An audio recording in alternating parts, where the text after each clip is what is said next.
Hi there, it's Florence here and I'm back again with another episode of my knitting video podcast. In these episodes I just talk a little bit about any knitting projects that I'm currently working on, the things that I've finished lately, and about yarn that I've picked up and maybe things I'm excited to knit soon as well. As usual, I will start this episode by talking very briefly about what I'm wearing because I know people always have questions if I don't. I should say this project is partly sponsored. I was gifted the yarn to knit it. This is, I think the pattern is called Super Selene or Super Selena. It's by Anne Wenzel. There are two versions of this pattern. This is the chunky weight one, but I think there's also a DK weight version if you'd like to do a slightly thinner jumper, but with a similar design on the yoke. This was something that I knitted as part of a knit along, I think roughly a year ago. The knit along was hosted by, a bunch of people, but a yarn shop that I really like in London called My Every Room was a big part in running the knit along, I think. And Valentina, who runs that yarn shop, gifted me the yarn required for this jumper, and I took part in the knit along. It's knitted in yarn from Gepard. I think I used Gepard Vuonue for the main yarn and I held it with Knitting for Olive silk mohair. These contrast parts are also done in Gepard Vuonue, but I didn't hold those with any mohair, and it looks just fine. If you want to hear me talk more about this jumper, I talked a lot about it quite a few episodes back. So if you just look for the thumbnail where I am wearing this jumper, I talk a lot about the pattern, which TLDR, I really liked, about the yarn, all that good stuff.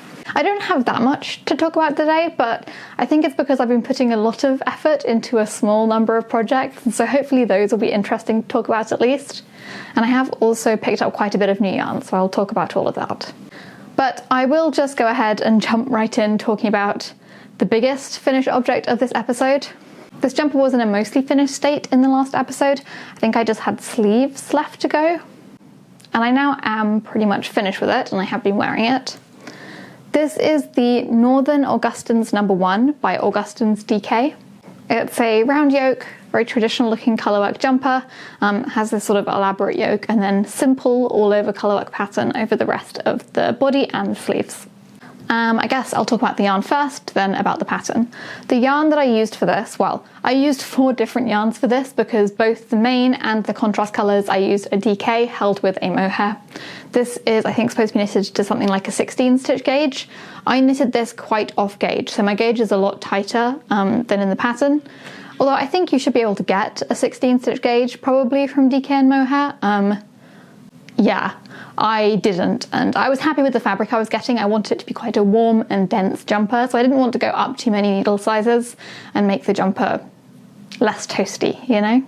The dark coloured DK that I used, this really dark brown, it's from a brand called Vuonue.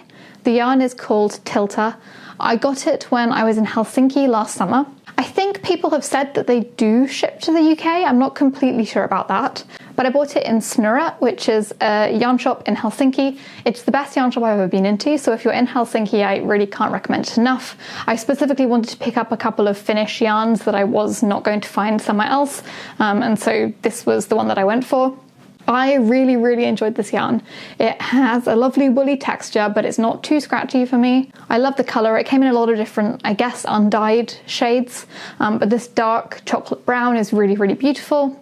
And it's definitely something that I might pick up more of if I was back in Snurra again.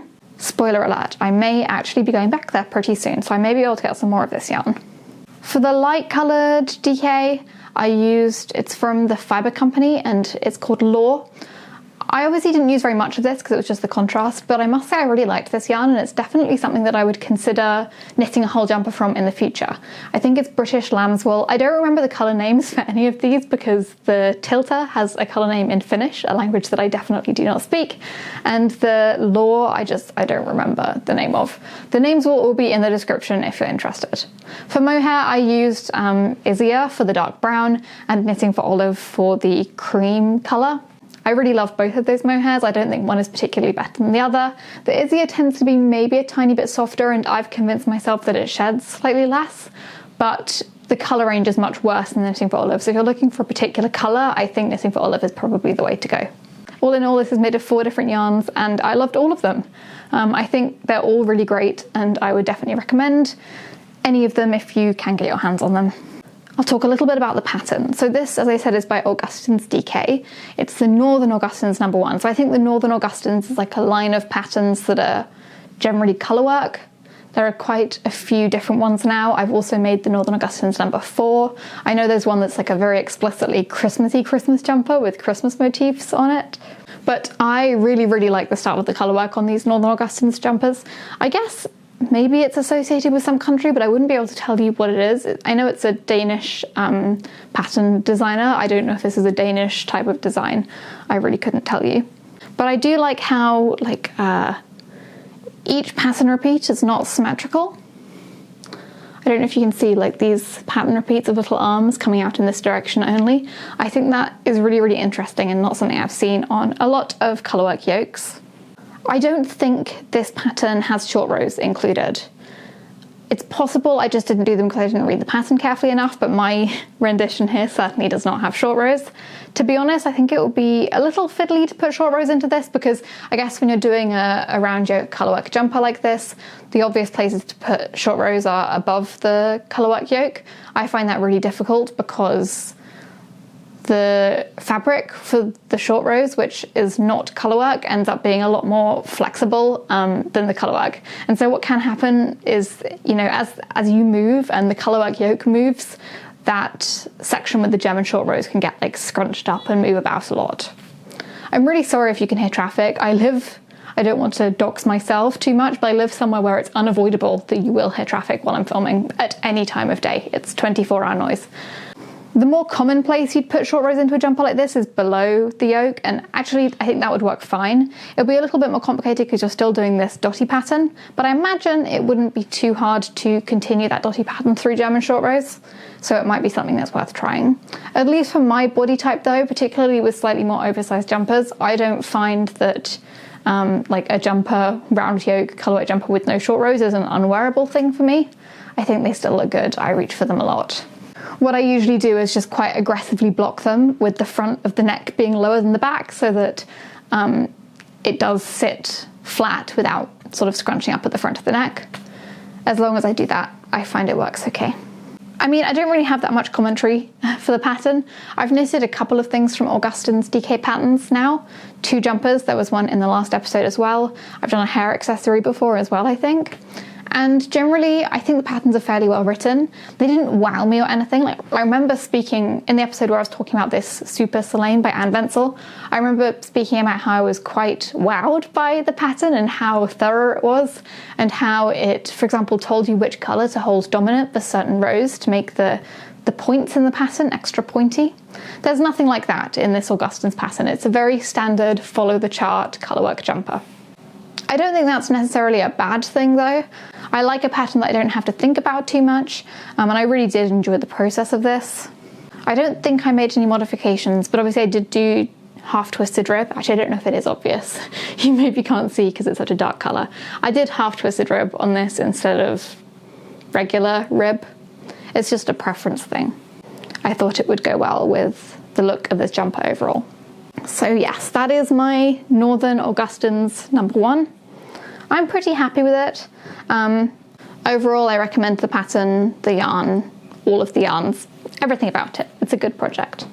I think that's my only actual finished object. Yeah, so basically since the last episode, I have been knitting quite a lot, but I've been knitting on new stuff rather than finishing the things that I have half finished in the last episode. And that obviously means that I've got rather a lot less in the way of finished stuff to show you because I've put a lot of time into half finished things, which I will show you. Should I jump into the big one first? You know what, let's just do it. Since moving to Oxford, I have been on the lookout for a sort of knitting social group. There are a surprising number of knit nights in Oxford. If you're curious about any of them, drop me a DM and I can talk you through which ones are my favourite and what the different options are. The one that I found really works for me is a knit night that's hosted by the yarn shop in the Covered Market, which is called the Wool Hound. It's twice a week and I go to pretty much all of them. And there are sort of a core of people who show up every single time. There are often a lot of people who show up every single time. There are often a lot of new people showing up. Anyone's welcome to join. But there are a few of us who go along every single session.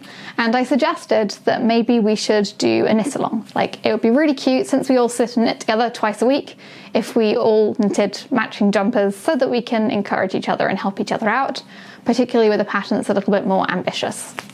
So we made a group chat and talked about what it was that we fancied knitting, and somebody suggested this pattern, which, once all the suggestions were in, was also the one that I voted for because I was quite excited to knit it.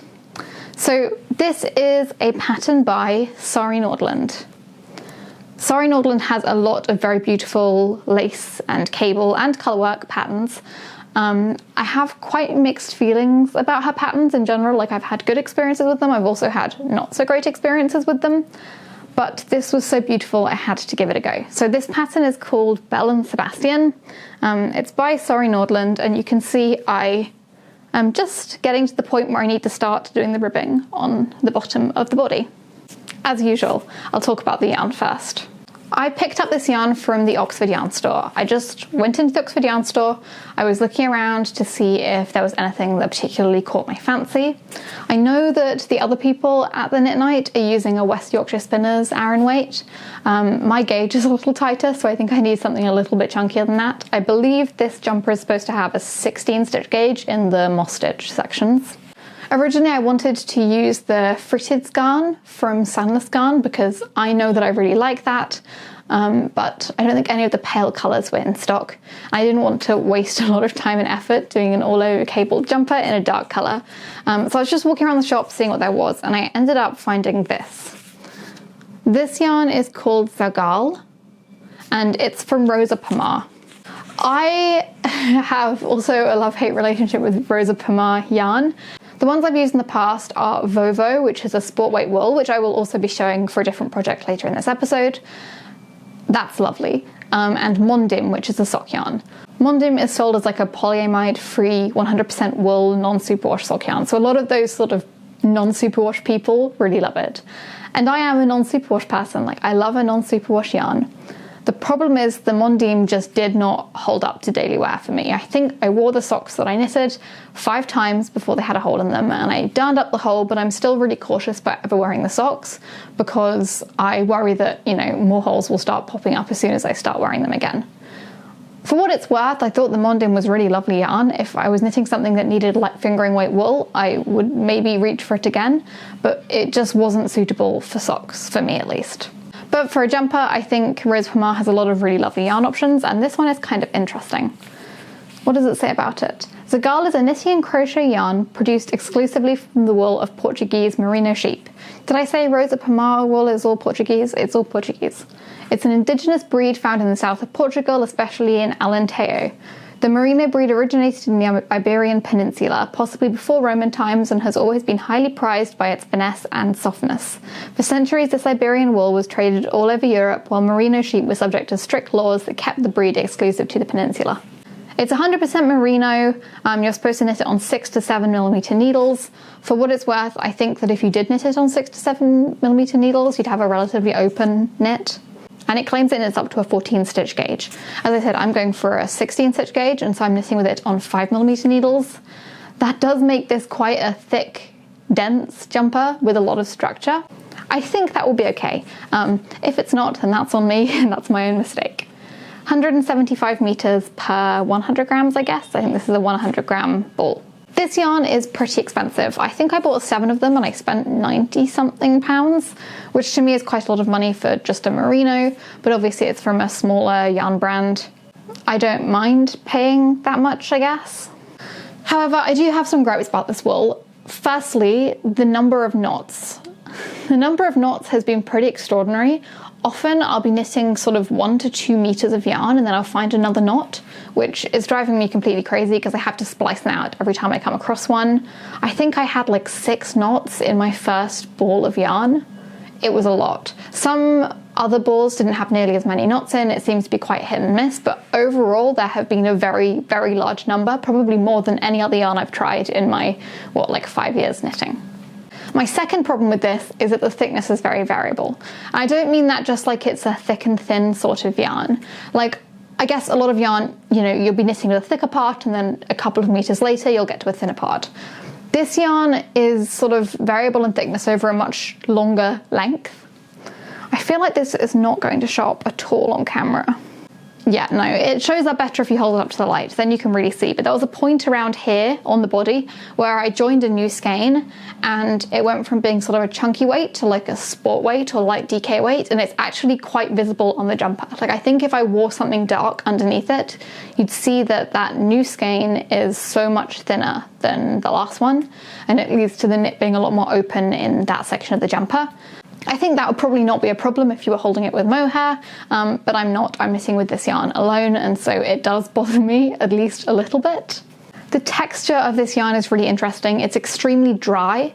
If you've used De Rerum Natura Gilliat or Gilliat, I'm not sure how it's pronounced, this is kind of like that, but it's even drier. To me, this almost looks and feels like you're knitting with cotton.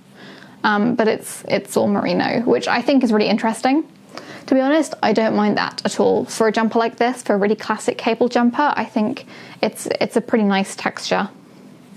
It's completely non-scratchy. Oh, and on the thickness thing, I just want to add that all the balls I bought were from the same lot. So it's not like a lot thing, like within the same lot, the thickness between balls varies a lot. A lot, I've said the word lot a lot. Okay, so the yarn I'm happy with. I probably wouldn't reach for it again. I don't think it's going to destroy this jumper. It's not been my favourite to work with, but I wouldn't say it's bad.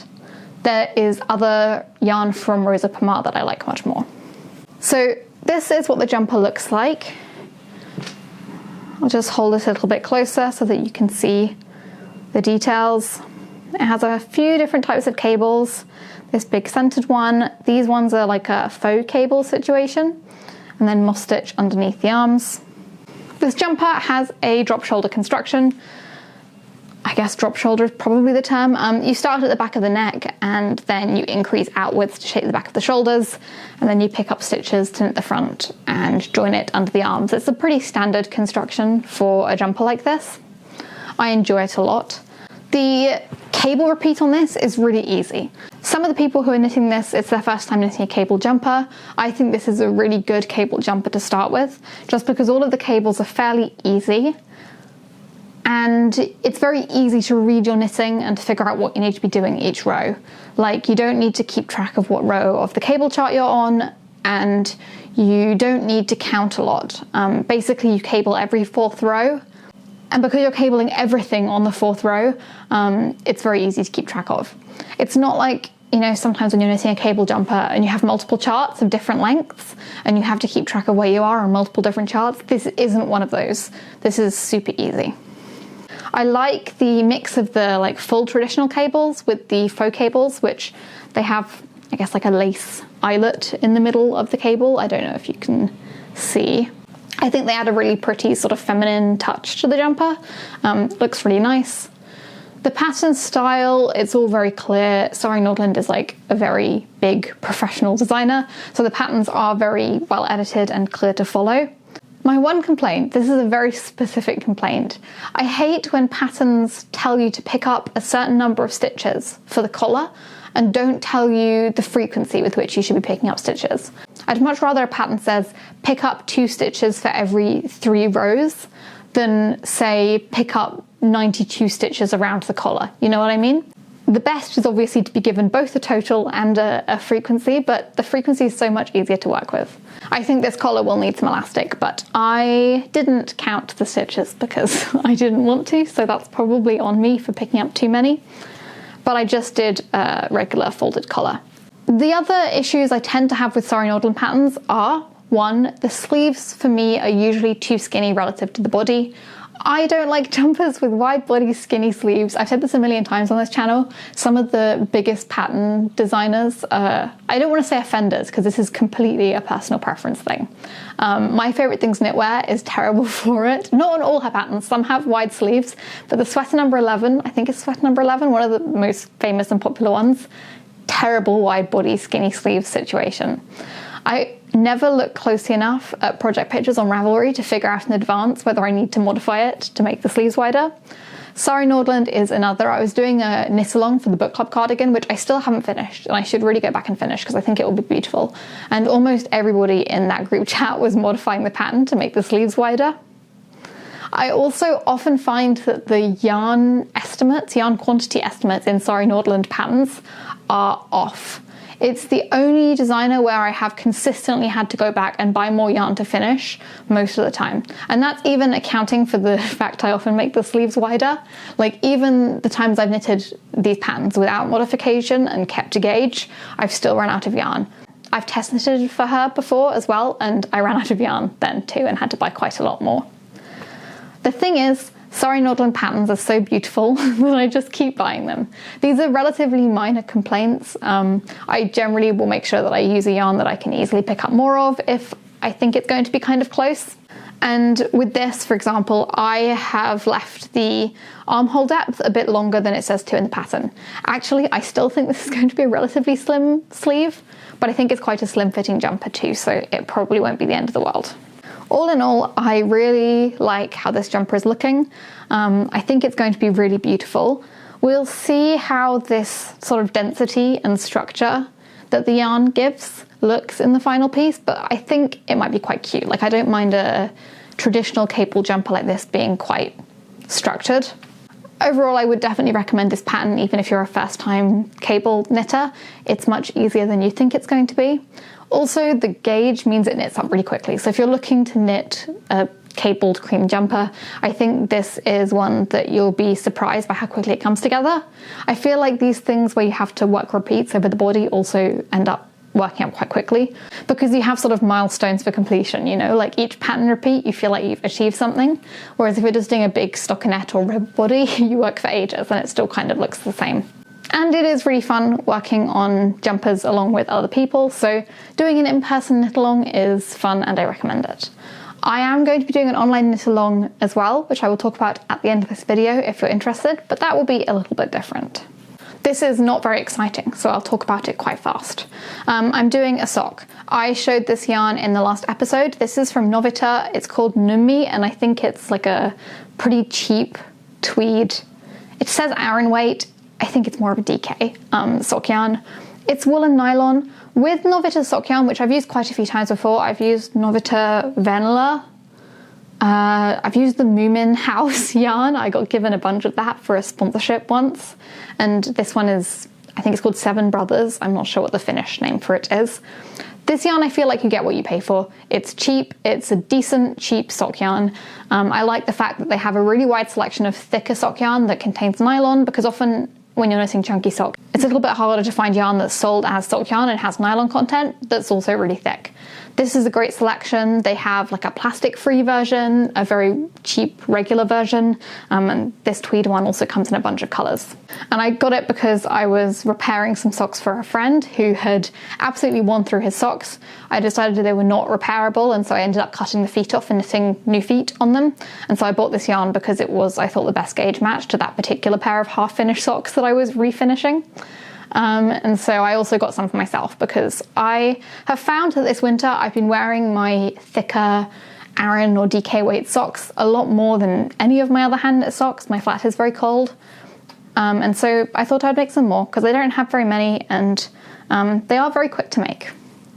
So I was looking for a pattern that would be fun to knit that I could use this tweed yarn for, because I feel like if you're doing something that's too busy, the tweed cannot look so great.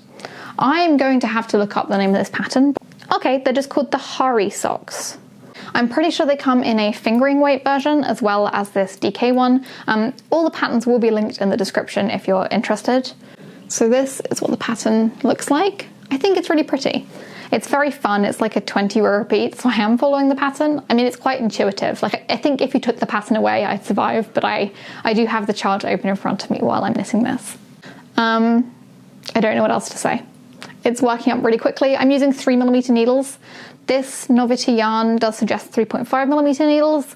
I did use 3.5mm needles when I was knitting these socks for a friend, but I think I prefer the fabric you get with 3mm needles, working them up as I would any other DK weight sock.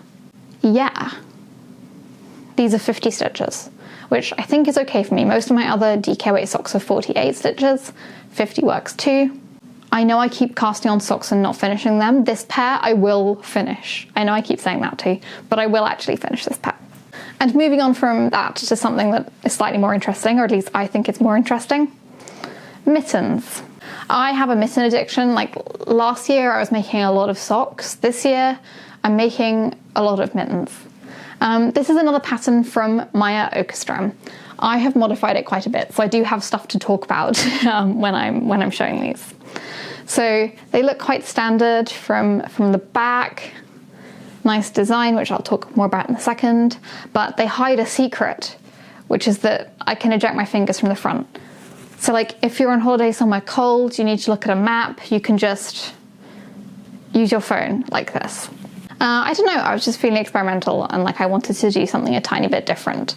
This is not in the original pattern, I just decided to add it to this particular pair of mittens. The pattern is called Vuonue, and it's by, as I said, Maya Åkerström.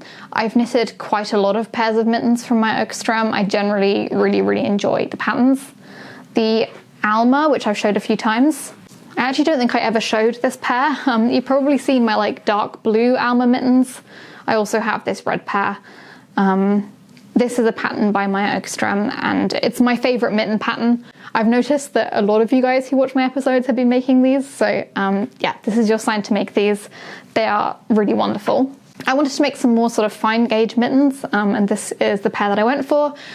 I think the name means waffle, and they're supposed to look like waffles.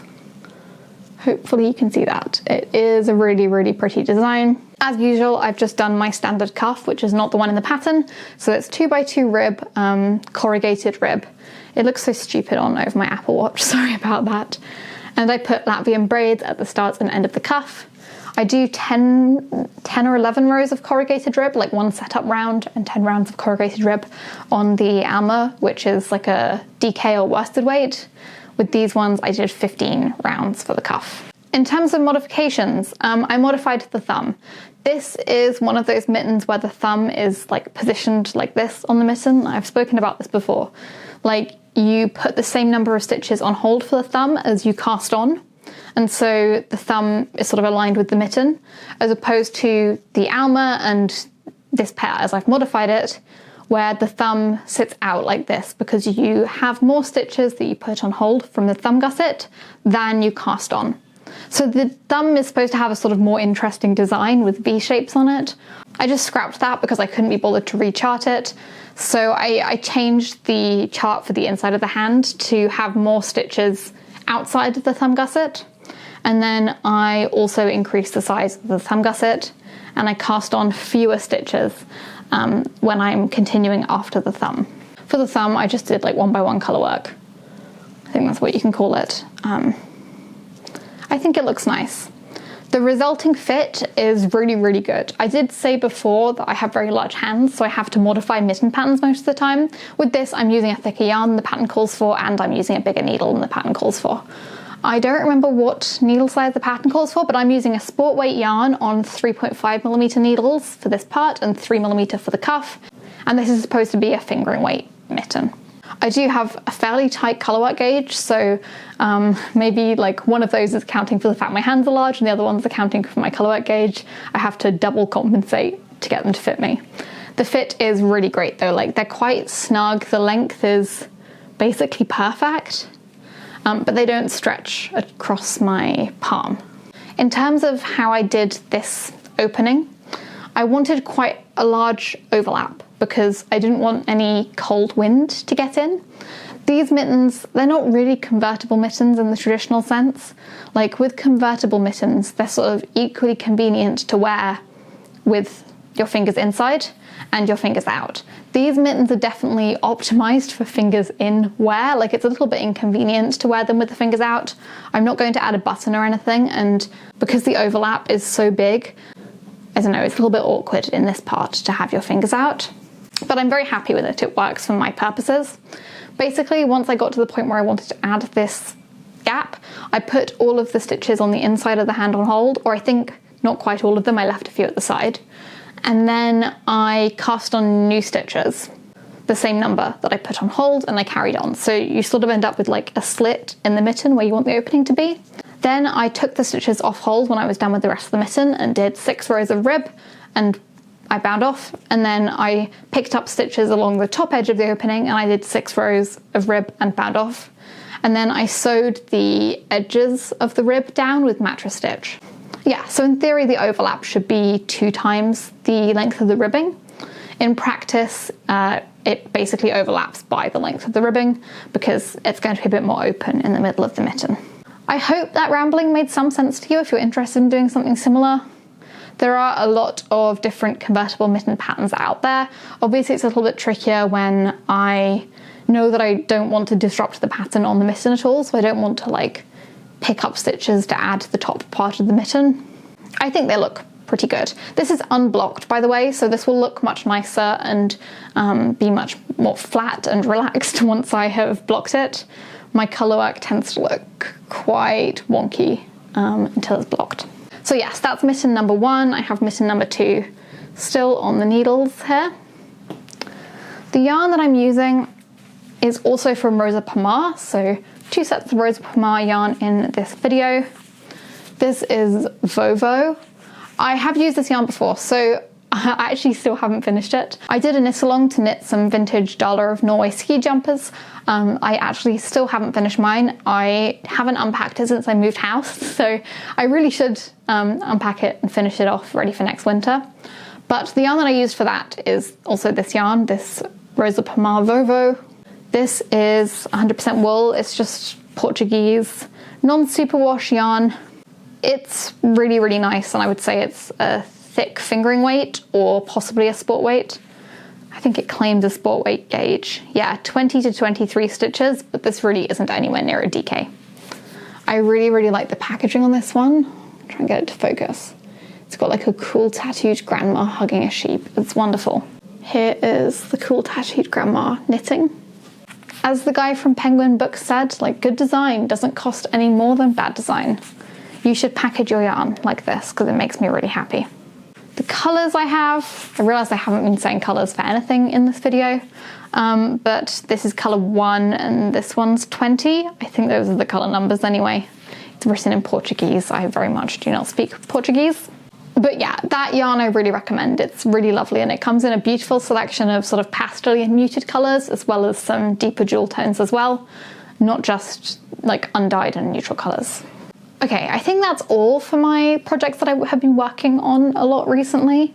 I have a lot of other stuff on hold, but I haven't been actively working on it since the last episode, so I don't really feel the need to talk about it. I'm wondering what I should do next. Should I talk about yarn I bought or my knit along? Let's talk about the knit along. So I am going to be hosting a knit along in March. I don't think I'm going to upload on my YouTube channel again before March, so I figured this is the most appropriate video to talk about it in. This is a knit along that I'm co-hosting along with Nestled and Knits, who also has a knitting podcast. And the theme for this knit along, well, the name was very well chosen by Nestled and Knits. It's called Make It Work March. And the purpose of this knit along is, instead of knitting something new, to grab a piece of knitwear that you've made in the past that you don't use, or you do use but you're frustrated every time you wear it, and fix it to make it work for you. I've got a couple of examples here which are things that I want to revisit in Make It Work March, so I will show those. This is my Sycamore sweater. The pattern is by Petite Knit. I knitted it a year and a half ago, I think. It's made of really, really beautiful yarn. It's a super cool pattern. It has these Japanese short rows to add tapering stripes. I love this. The sleeves are too short. I just need to take a little bit of time to cut the cuffs off, reknit them. It's not a huge deal. It wouldn't take me that long, but I haven't done it. And as a result, this jumper has been barely worn in the last year and a half. And if I do wear it, I push my sleeves up. I'm going to fix this jumper for the knit along. Another one, I knitted this scarf. It's a free pattern if you're interested. The length is correct in the pattern, but my one is too short. I got bored. It's kind of annoying to wear because it doesn't stay on very well because it's not long enough. And this is the most incredible scarf. Like, this is made of really amazing cashmere yarn and Knitting for Olive mohair. I would love to have this scarf be wearable, and I'd love for it to be something that I reach for frequently. I just need to add another like 20-25 centimeters of length. I will be fixing this scarf as well. I think one of the nicest things about making your own clothes is, like, I still have leftover yarn sitting around from both of those projects. So I have all the materials I need to completely invisibly repair this knitwear and make it wearable again. I just need to get around to doing it. So I think we're going to use a Discord server as the chat. I know a lot of people like using Instagram group chats for knit-alongs, but in the past I've had too many people join and it's been very difficult to manage. So I will put in the description a link to the Discord server. You're welcome to use it also prior to the start of the knit-along. I think the link will expire after 7 days, and I'll try and remember to put a new one in then.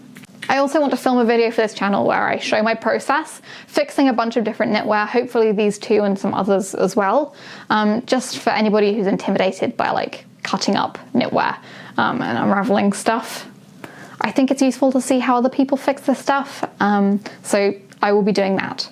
Some other examples of things that you could do as part of your Make It Work March knit-along participation: you could repair a hole in something.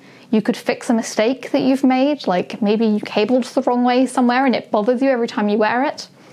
If it doesn't bother you, I will not comment. You know, you wear your wonky cables. Anything really. If there's something that you could do that would make you like a piece of knitwear more and wear it more, do it. There will be prizes. We haven't decided on them yet, but I guess we'll post about that on Instagram when we do decide what they will be. And there's an Instagram hashtag and stuff. I will make sure that all of the info goes on the Discord. It will all be accessible there. So basically, this is my chance to talk about it on YouTube. If you'd like to join the knit-along and get involved ahead of time, yeah, join the Discord server in the description. Also, Nestles and Knits made very beautiful graphics for a knit-along. Maybe I will put them here if you want to have a look. They're so wonderful. I would not have done anything this nice if I was hosting this knit-along on my own. I'll finish off by going very quickly through yarn I've picked up lately. There's quite a bit. I feel like I've bought this before. Maybe I now have 2 lots of this. I wanted some yarn to start on a summer top. Summer tops take a while for me to finish. Now's the time to start knitting them. I'm gonna freehand this into like a camisole, but with a wide strap to the point where it's almost like a cap sleeve. Or maybe it will literally be a cap sleeve. I'm undecided. Something along those lines. That should be really easy and really cute. I got yarn for more mittens. I know, don't judge me. I got this. This is Rauma Finull.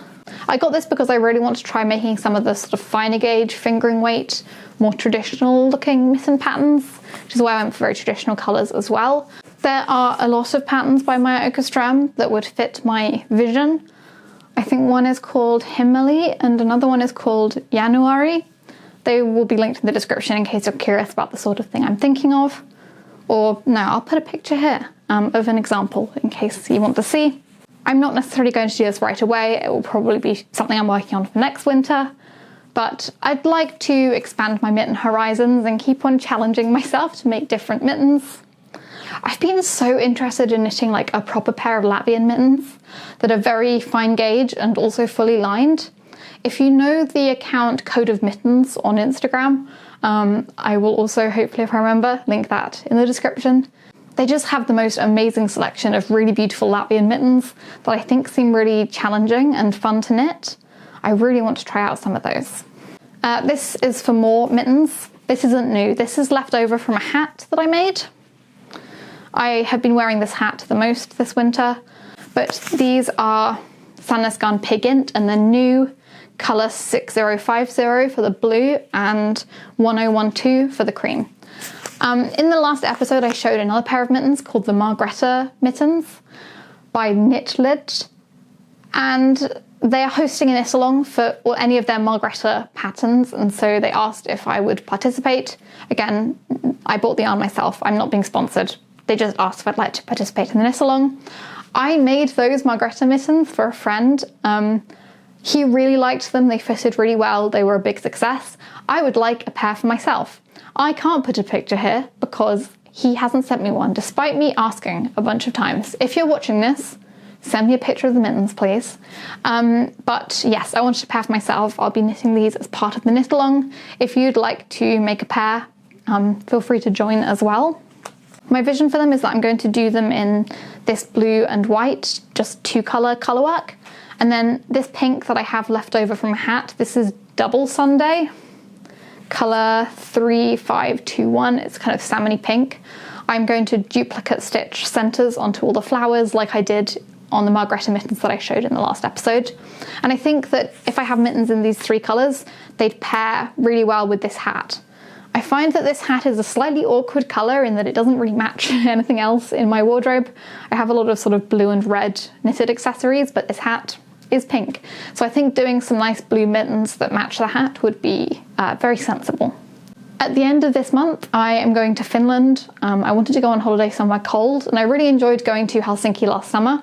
So I am going to go and stay in Tampere and then Helsinki, and I think it will be quite chilly. So potentially I'll be able to take my matching hat and mittens there.